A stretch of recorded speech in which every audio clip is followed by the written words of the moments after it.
복잡한 물리 형상을 컴퓨터가 이해할 수 있는 명확한 언어로 바꾼다. 이게 대체 무슨 말일까요? 바로 수학적 모델링에 대한 이야기입니다. 이 강력한 도구가 어떻게 작동하는지 지금부터 자세히 살펴보겠습니다. 자, 이 과정의 핵심을 한번 들여다보죠. 수학적 모델링. 말이 좀 어렵게 들릴 수 있는데 사실은 번역이라고 생각하면 아주 쉬워요. 막 뒤죽박죽 얽혀있는 복잡한 현실 세계의 현상을요, 컴퓨터가 딱 알아들을 수 있게 아주 깔끔하고 정밀한 수학의 언어로 옮기는 작업인 거죠. 이 슬라이드가 바로 그 과정을 기가 막히게 보여주네요. 그래서 오늘은 이 번역을 어떻게 하는 건지 제대로 한번 파헤쳐 볼 겁니다. 먼저 물리학의 언어라는 게 뭔지, 현실은 왜 또 그렇게 복잡한 건지, 그리고 모델링의 핵심 뼈대가 되는 세 개의 기둥과 5단계 제작 과정, 마지막으로 실제 사례까지 쭉 한번 훑어볼게요. 그럼 첫 번째 이야기부터 시작해 볼까요? 물리학의 언어. 대체 이 언어는 어떤 힘을 가지고 있을까요? 그 핵심은 바로 예측입니다. 시스템이 앞으로 어떻게 될지를 미리 내다보는 힘이죠.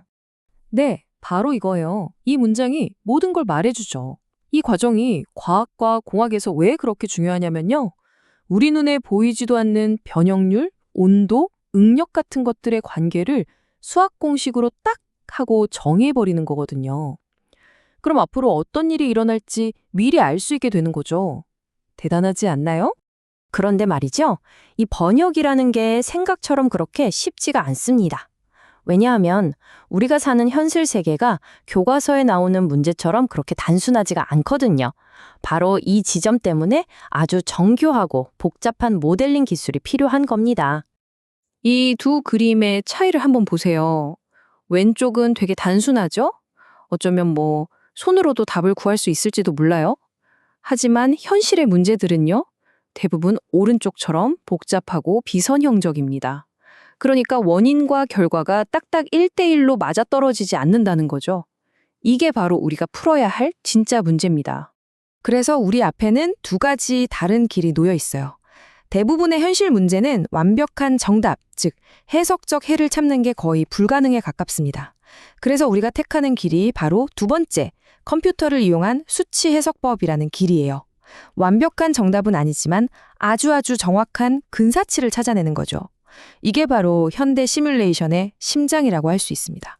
자, 그럼 이 강력한 수학이라는 언어를 제대로 구사하려면 일종의 문법이 필요하겠죠? 지금부터 어떤 모델이든 완벽하게 만들려면 반드시 갖춰야 할 세 가지 핵심 기둥을 소개해드리겠습니다. 이 신전 이미지 정말 멋지지 않나요? 비유가 아주 기가 막힙니다. 아주 견고한 시뮬레이션 모델은요, 이 신전처럼 세 개의 기둥이 모두 있어야만 굳건히 설 수 있어요. 이 중에 단 하나라도 빠지면 어떻게 될까요? 그냥 와르르 무너져 버리는 겁니다. 첫 번째 기둥은 지배 방정식입니다. 이건 뭐랄까, 이 세상의 절대적인 물리 법칙, 그러니까 게임의 룰 같은 거예요. 예를 들면 운동량은 보존된다 같은 법칙들이죠.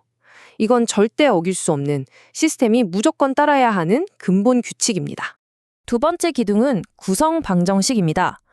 지배 방정식이 모두에게 적용되는 보편적인 룰이었다면 이건 우리가 다루는 특정 재료만의 개성, 성적 같은 거라고 할 수 있어요.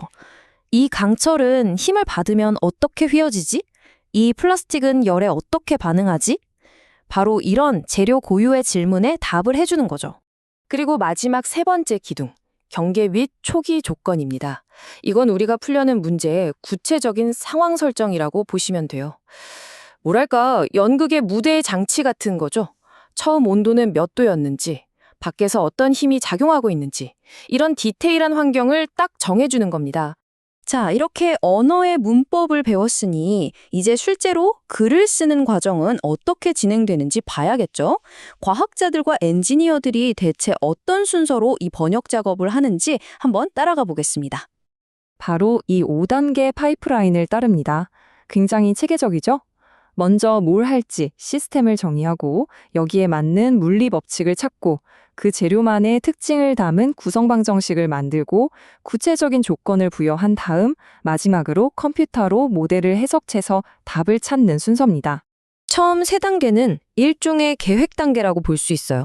문제의 본질을 명확하게 파악하는 거죠. 예를 들어 금속을 용접할 때 열이 어떻게 퍼져나갈까라는 문제를 설정하고 여기에 필요한 물리법칙, 즉 우리가 방금 봤던 첫 번째 기둥과 두 번째 기둥을 가져와서 연결하는 작업입니다. 마지막 두 단계가 바로 실행이죠. 4단계에서 세 번째 기둥, 즉 용접 토치의 온도는 몇 도 같은 구체적인 환경 조건을 딱 설정해 줍니다.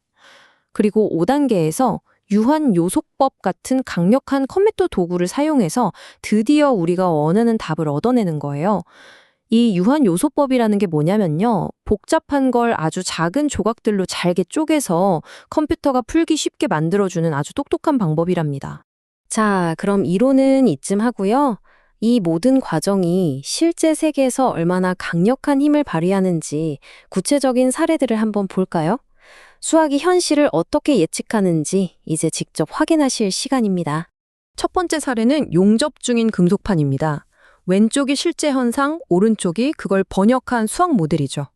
여기 보세요.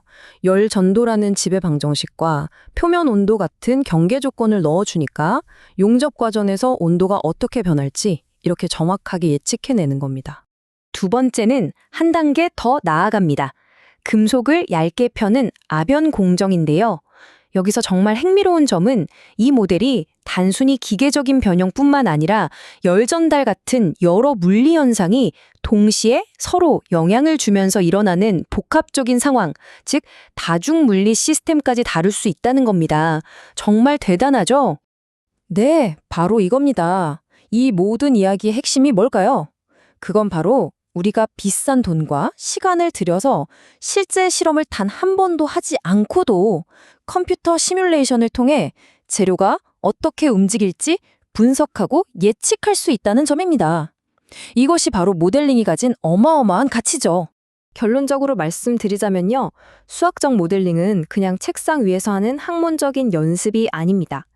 이 슬라이드가 보여주는 것처럼 신소재 개발에서부터 항공우주공학에 이르기까지 현대의 모든 컴퓨터 시뮬레이션과 계산과학을 떠받치고 있는 가장 근본적이고 또 흔들림 없는 기반인 셈이죠. 자, 이제 여러분은 현실을 수학이라는 언어로 번역하는 이 강력한 청사진을 이해하게 되셨습니다. 그렇다면 한번 상상해 보시죠. 만약 여러분이라면 우리 주변의 어떤 복잡한 문제를 가장 먼저 이 수학의 언어로 번역해서 그 해답을 찾아보고 싶으신가요?